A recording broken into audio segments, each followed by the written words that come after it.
बच्चों, आज हम आपके सामने डिस्कस करेंगे। टॉपिक है हमारा एल्काइंस। बड़ा अच्छे टॉपिक हैं ऑर्गेनिक केमिस्ट्री में, हाइड्रोकार्बन, जिन्हें पढ़ने के बाद बहुत सारी ऑर्गेनिक केमिस्ट्री की टिप्स, हालांकि मैं 100% ये कहूँ कि आपको सब रिएक्शंस मिल जाएंगे, तो सब रिएक्शन पढ़ने के लिए आपको लगातार बुक की टच में रहना पड़ेगा। फिर भी मैं कोशिश करता हूँ कि आप तक अच्छी अच्छी रिएक्शंस पहुँच पाएँ। तो हमारा आज का टॉपिक स्टार्ट होता है एल्काइंस। एल्काइंस का जो जनरल फार्मूला होता है वो CnH2n-2 होता है। इसका फर्स्ट मेंबर C2H2 यानी कि एसिटाइलिन होता है। इसको अगर हम ड्रॉ करें तो इस तरीके से ड्रॉ कर सकते हैं, इट इज कॉल्ड एसिटाइलिन, और you can also say that ethyne. इसको इथाइन भी बोला जाता है। तो अब इथाइन को हम सबसे पहले हम इथाइन से ही लेकर चलेंगे। तो लैब में कैसे बनाते हैं, तो मेथड्स ऑफ प्रिपरेशन की अगर हम बात करें तो how can be prepare ethyne gas in the laboratory. Laboratory में बनाने के लिए यानी लैब मेथड पहला है, लैब मेथड। और लैब मेथड में हम लोग बात कर लेते हैं H यानी कैल्शियम कार्बाइड से बनाते हैं। तो यानी कि फ्रॉम, यहाँ लिख देते हैं heading, from calcium carbide. Calcium carbide हम लोग यूज़ करेंगे, यानी कि CaC2 यूज़ करेंगे। हम लोग इस तरीके से CaC2 को लिख लेते हैं। यहाँ पर हम लोग लिख लेते हैं वाटर। अब आप ध्यान दीजिएगा कि हम लोग वाटर कैसे लिखते हैं। ये लिखा हमने HOH, ये लिखा हमने HOH, और इसको जैसे ही ट्रीट किया तो आपको यहाँ से एसिटाइलिन निकलती हुई दिखाई देगी, CH ट्रिपल बॉन्ड CH। तो यहाँ हमने बनाया CH triple bond CH plus यहाँ पर CaOH का होल ट्वाइस। तो ये फ्रॉम कैल्शियम कार्बाइड हमने बना दिया, एसिटाइलिन गैस बनाई है। नेक्स्ट मेथड है फ्रॉम 1,2 डाइब्रोमोइथेन। डाइब्रोमोइथेन लिया। अब 1,2 डाइब्रोमोइथेन से कैसे बनाएंगे, देखिएगा CH2 है ना, CH2Br, सिंगल बॉन्ड CH2Br। यहाँ पर एल्कोहलिक QH के 2 मॉलिक्यूल डाल दीजिए आप जैसे ही, लेकिन ये एल्कोहलिक होना चाहिए, डिहाइड्रोहेलोजिनेशन रिएक्शन। तो यहाँ से एक KBr 2 KBr निकल गया, OH एक H को लेगा, OH एक H को लेगा। तो यानी प्रोडक्ट आपके सामने होगा CH triple bond CH plus 2 KBr होगा और प्लस 2H2 होगा। इस तरीके से इससे भी आप बना सकते हैं। नेक्स्ट मेथड की अगर हम बात करें तो आ जाएगा फ्रॉम क्लोरोफॉर्म भी ले सकते हैं। फ्रॉम क्लोरोफॉर्म कैसे बनाएंगे, क्लोरोफॉर्म हमारे पास में है, तो क्लोरोफॉर्म का CHCl3 प्लस यहाँ पर सिल्वर पाउडर ले लीजिएगा। सिल्वर पाउडर जैसे ही मिलाएंगे Cl3CH को, जैसे हीट करेंगे सिल्वर पाउडर के साथ, यहाँ पर 6AgCl आ जाएगा, यानी कि CH triple bond CH plus 6AgCl हमारे सामने आ जाएगा। तो ये तरीका हुआ। और जो इम्पोर्टेंट मेथड है, लगातार हर टॉपिक में है, एल्केन में भी था, एल्काइन में भी था, एल्कीन में भी था, तो इसे हम कोलबेज इलेक्ट्रोलिसिस बोलते हैं। कोलबेज इलेक्ट्रोलिसिस के नाम से जाना जाता है ये टॉपिक। तो कोलबेज इलेक्ट्रोलिसिस में क्या है, यहाँ पर हम लेते हैं CH double bond CH COOK potassium fumarate कहलाता है। वाटर के साथ इसको हाइड्रोलाइज करिए पोटेशियम फ्यूमरेट को। जैसे इसे हाइड्रोलाइज करेंगे आप वाटर के साथ में, तो यहाँ पे एरो पे इलेक्ट्रोलिसिस लिखिएगा और बन जाएगा CH triple bond CH plus 2 KOH निकलेंगे, और यहाँ पर एक CO2, बिल्कुल सेम मेथड जो पहले बताया था। KOH यहाँ पर जाएगा, KOH यहाँ पर जाएगा, ये हाइड्रोजन निकलेगा, CO2 निकलेगा, तो यहाँ पर आ जाएगा आपका CO2 के 2 मॉलिक्यूल आ जाएंगे और यहाँ पर हाइड्रोजन गैस भी रिलीज हो जाएगी। तो कहने का मतलब है ये मेथड्स हैं, इंपॉर्टेंट मेथड्स हैं, जिनके थ्रू आप एसिटाइलिन गैस बना सकते हैं, इथाइन गैस बना सकते हैं। तो इन मेथड्स के बाद आप इनकी फिजिकल प्रॉपर्टीज़ को एक बार बुक से देखिएगा, इनके बॉइलिंग पॉइंट्स के बारे में देखिएगा, इनके मेल्टिंग पॉइंट्स के बारे में देखिएगा, इनकी सॉल्युबिलिटी के बारे में देखिएगा, ये पोलर है, नॉन पोलर है, ये सब देखिएगा आप बुक से देखेंगे इनको फिजिकल प्रॉपर्टीज़ को। केमिकल प्रॉपर्टीज़ हम लोग डिस्कशन कर लेते हैं। केमिकल प्रॉपर्टीज़ में ये हमने लिखा, यहाँ पर एसिटाइलिन मॉलिक्यूल लिखा, CH ट्रिपल बॉन्ड CH लिखा। ये अगर हम लोग इसको देखें तो सबसे पहले हम लोग बात कर लेते हैं इसकी हाइड्रोजनेशन रिएक्शन को, यानी H2 ऐड करें।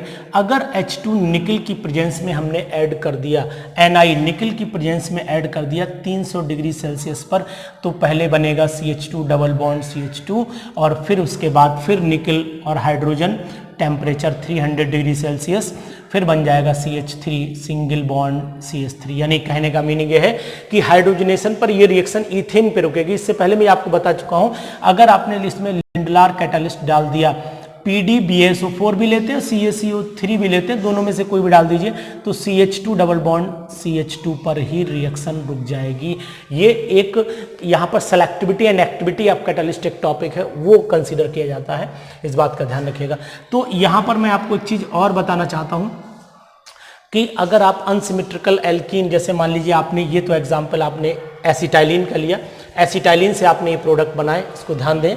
लेकिन अगर आपने यही काम अनसिमेट्रिकल एल्कीन में कर दिया, जैसे कि मान लीजिए हमारे सामने ये कंपाउंड है CH एल्काइन में कर दिया, sorry, CH3C triple bond C single bond CH3, ये हमारे पास ब्यूट 2 आइन है, वेरी इंपॉर्टेंट रिएक्शन मानी जाती है, बहुत इंपॉर्टेंट मानी जाती है।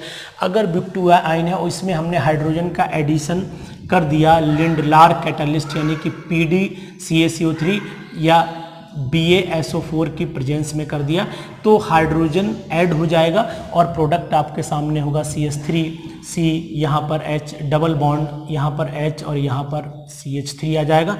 लेकिन अगर आपने सोडियम और लिक्विड अमोनिया की प्रेजेंस में इसको हीट कर दिया तो फिर CH3C यहाँ पर बना, H यहाँ पर आएगा, डबल बॉन्ड C, यहाँ CH3, यहाँ पर H, ये सिस प्रोडक्ट कहलाता है और ये प्रोडक्ट कहलाता है आपका ट्रांस। तो यहाँ पर ध्यान देने वाली बात यह है कि इन दोनों से आपको रिएजेंट अलग अलग मिलेंगे। यहाँ मैं बोल चुका हूँ CaCO3 भी यूज किया जा सकता है, तो ये कहलाता है आपका hydrogenation reaction of ethyne. Hydrogenation reaction of ethyne के बाद हम लोग बात कर लेते हैं, अगर इसमें ब्रोमीन वाटर पास किया जाता है एसिटाइलिन गैस में, तो अगर ब्रोमीन वाटर पास करते हैं तो CH triple bond CH plus Br2 CCl4 की प्रेजेंस रहेगी, सेम कंडीशन CCl4 की प्रेजेंस, तो यहाँ CH Br बन जाएगा और यहाँ पर भी C डबल बॉन्ड रहेगा, CH Br बनेगा। दोबारा इसमें Br2 ऐड कर दीजिए, तो Br2 जैसे ही दोबारा ऐड करेंगे CCl4 की प्रेजेंस में, यहाँ CH Br2 बनेगा, सिंगल बॉन्ड CH Br2 बनेगा। इस तरीके से रिएक्शन कंप्लीट हो जाती है। इसमें अगर HBr का एडिशन करेंगे तो Br2 का एडिशन है, HBr का भी एडिशन करें तो CH ट्रिपल बॉन्ड CH, अब इसमें HBr सेम कंडीशन में जोड़ दीजिए तो यहाँ पर CH2 हो जाएगा, डबल बॉन्ड CH यहाँ Br हो जाएगा। लेकिन अब HBr जब आप जोड़ेंगे तो फिर मार्कोनिक ऑफ रूल लग जाएगा और प्रोडक्ट आ जाएगा CH2 single CH3 single bond CH और यहाँ Br2 बन जाता है। तो यहाँ ध्यान रखिएगा कि Br वही जुड़ेगा जहाँ हाइड्रोजन का नंबर कम होता है। अब इसी में आपको ध्यान रखना है, अगर मान लीजिए आपने इसमें रिएक्शन HBr के बाद जो है वो करा दी, बहुत इंपॉर्टेंट रिएक्शन है, आपको बता रहा हूँ, HgSO4 का डाइल्यूट सोल्यूशन विद H2SO4 के साथ, वेरी 20% डाइल्यूट सोल्यूशन लिया जाता है, बहुत इंपॉर्टेंट रिएक्शन है। CH ट्रिपल बॉन्ड CH पे जब हम लोग ये कंपाउंड डालते हैं यानी वाटर जोड़ते हैं इन द प्रेजेंस ऑफ वही HgSO4 और H2SO4 के साथ, तो जो प्रोडक्ट बनता है वो प्रोडक्ट आएगा आपके सामने। ध्यान रखिएगा CH यहाँ जोड़ दिए और यहाँ तो CH3CHO, इसे बोलते हैं एसिटल्डिहाइड। तो ये बनता कैसे होगा, 2 स्टेप है, पहले अनस्टेबल प्रोडक्ट बनता है CH2 डबल बॉन्ड CHOH बनता है, ये अपने आप को स्टेबलाइज करने के लिए रीअरेंजमेंट रिएक्शन हो जाती है और बन जाता है CH3 single bond CHO, acetaldehyde बन जाता है। इस बात का आप ध्यान रखें। तो ये प्रोडक्ट आपके सामने है। अब यहाँ पर हम लोग बात कर लेते हैं थोड़ी सी पॉलीमराइजेशन रिएक्शन की। पॉलीमराइजेशन जब एसिटाइलिन का करते हैं तो ध्यान रखिएगा, when acetylene gas is passed through red hot copper tube या iron tube, red hot copper की ट्यूब या फिर आयरन की ट्यूब, तो बन जाता है बेंजीन C6H6। बड़ा सिंपल है, एक तरीका ऐसे भी लिखा जाता है, CH ट्रिपल बॉन्ड CH ऐसे लिखा, CH ट्रिपल बॉन्ड CH ऐसे लिखा, CH ट्रिपल बॉन्ड CH ऐसे लिखा। अब इनमें क्या होगा, जब इसे रेड हॉट कॉपर ट्यूब में से पास करेंगे तो CH double bond CH single bond CH double bond CH single bond CH, double bond CH, ऐसे करके ये प्रोडक्ट, ये बॉन्ड इधर घुमा दीजिए, ये इधर घुमा दीजिए, इधर घुमा दीजिए, आसानी से आपका बेंजीन मिल। तो when red hot copper tube में से आप एसिटाइलिन गैस पास करते हैं then you will get benzene. ये बहुत इंपॉर्टेंट रिएक्शन है, खूब आती है एग्जाम में। अगर इसी में आपने प्रोपाइन ले लिया तो मेसिटाइलिन गैस बन जाती है, इस बात का ध्यान रखना। यहाँ भी CH3, यहाँ भी CH3, अल्टरनेट CH3 लगते चले जाते हैं हाइड्रोजन हटने के बाद। ये कुछ प्रॉपर्टीज मैंने आपको बताई एल्काइंस की। इसी में एल्काइन में एक प्रॉपर्टी है ओजोनोलिसिस। अगर हम लोग ओजोनोलिसिस करते हैं एल्काइन का, तो CH ट्रिपल बॉन्ड CH लिया, इसकी O3 से रिएक्शन कराई, यहाँ पर HC, यहाँ पर O आ जाएगा, यहाँ C, यहाँ H, ये बॉन्ड ऐसा ही रहेगा, फिर ऐसे बन जाता है। अगर इसको आप हीट कर देते हैं जिंक और वाटर के साथ में तो ये टूट जाता है और ग्लाइयोक्सल नाम का एक प्रोडक्ट बनता है, और यहाँ H2O2, ये ग्लाइयोक्सल कहलाता है, GLYOXAL, ग्लाइयोक्सल के नाम से जाना जाता है। तो ये प्रॉपर्टीज़ हुई आपकी एसिटाइलिन की। एसिटाइलिन की दो जो बहुत ज़्यादा इंपॉर्टेंट प्रॉपर्टी है वो लास्ट में इसलिए कंसीडर कर रहा हूँ कि आपको याद रहें, उन दोनों प्रॉपर्टी को आप ध्यान से समझिएगा। प्रॉपर्टी क्या है? सबसे पहली प्रॉपर्टी है reaction with ammoniacal silver nitrate, यानी कि अमोनिकल सिल्वर नाइट्रेट के साथ जब हम CH ट्रिपल बॉन्ड CH के रिएक्शन कराते हैं तो यहाँ 2AgNO3 लीजिएगा और साथ में 2NH4OH लीजिएगा, ये कहलाता है ammoniacal silver nitrate. C single bond Ag, triple bond CAg, और साथ में आ जाएगा आपका 2NH4NO3 बनेगा और साथ में निकलेगा वाटर। इसका PPT वाइट PPT होता है ना, थोड़ा सा डर्टी वाइट ग्रेइश कलर का होता है, तो वाइट PPT मिलता है सिल्वर का। और अगर इसको बोलते हैं सिल्वर एसिटालाइड, ध्यान रखिएगा, यही रिएक्शन अगर हम लोग रिएक्शन विद अमोनिकर क्यूप्रस क्लोराइड से करा देते हैं, ध्यान रखिएगा क्यूप्रस क्लोराइड अमोनिकल होना चाहिए, तो CH triple bond CH plus Cu2 Cl2 के साथ जब NH4OH की रिएक्शन कराते हैं तो सेम यहाँ ट्रिपल बॉन्ड, यहाँ Cu आ जाएगा, यहाँ पर भी Cu प्लस 2NH4Cl निकलेगा और साथ में वाटर। ये ब्रिक रेड यानी ईंट की तरह लाल प्रेसिपिटेट होता है, ब्रिक रेड प्रेसिपिटेट, दोबारा सुने, ईंट की तरह लाल प्रेसिपिटेट होता है। तो ये दो रिएक्शन बहुत इंपॉर्टेंट है, ये टेस्ट में काम आती हैं, ये अनसैचुरेशन का टेस्ट भी रिप्रेजेंट कर देती हैं। तो और लास्ट में जो रिएक्शंस है वो है एक एसिडिक नेचर। एसिडिक नेचर यानी कि ये एसिडिक नेचर शो करता है, एसिटाइलिन एसिडिक होता है। इस बात को आप कैसे प्रूव करेंगे?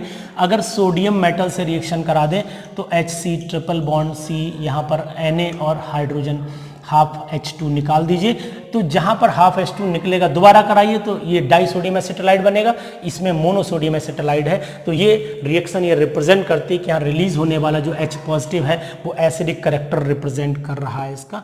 या हम लोग जैसा कि बात कर रहे थे लगातार कि एसिडिक नेचर होता है एसिटाइलिन गैस का, तो एसिटाइलिन गैस का जो एसिडिक नेचर है उसका रीजन क्या है? Release of H positive ion, यहाँ से हाइड्रोजन रिलीज हो जाता है, इसकी वजह से ये एसिडिक नेचर कहलाता है। ये दोनों रिएक्शन, एक तो सोडियम से सोडियम एसिटालाइड बना देना और सोडामाइड से रिएक्शन करके ये सोडियम एसिटालाइड बना देना और अमोनिया को रिलीज कर देना, ये दोनों रिएक्शन इस बात का प्रूफ है कि अमोनिया का नेचर एसिडिक होता है। तो अब आपने ये पूरा अमोनिया पढ़ा, ये पूरा एसिटाइलिन पढ़ा, और एसिटाइलिन जो होता है इसका नाम जो होता है वो इथाइन भी होता है। इसके यूजेस क्या होते हैं? इसके यूजेस की बात करें तो ये कटिंग और बेल्डिंग में यूज होता होगा, आपने देखा है कटिंग और बेल्डिंग में यूज होते हुए। जैसे कि जब हम लोग, हमारी साइकिल टूट जाती है तो उसका हैंडल या कहीं पर स्टैंड टूट जाता है तो उसको बेल्डिंग कराने जब जाते हैं तो मार्केट में वहां पर यूज होता है एसिटाइलिन गैस का। इसको ऑक्सी एसिटाइलिन टॉर्च बोलते हैं, तो ऑक्सी एसिटाइलिन टॉर्च में यूज होता है एसिटाइलिन गैस का। इसका सबसे अच्छा जो यूज है वो राइपनिंग ऑफ फ्रूट्स में होता है, फल पकाने में भी इसका यूज किया जाता है। बहुत सारे केमिकल्स, पेट्रोकेमिकल्स बनाने में इसका यूज किया जाता है। तो इसको पढ़ते रहिए, एल्काइंस को, टॉपिक को, और अपने स्टूडेंट्स को जो इस लॉकडाउन में अपने घर पे बैठे हुए हैं उनको भी मेरी वीडियो को शेयर करके उनकी मदद करते रहिए। Thank you, have a nice day.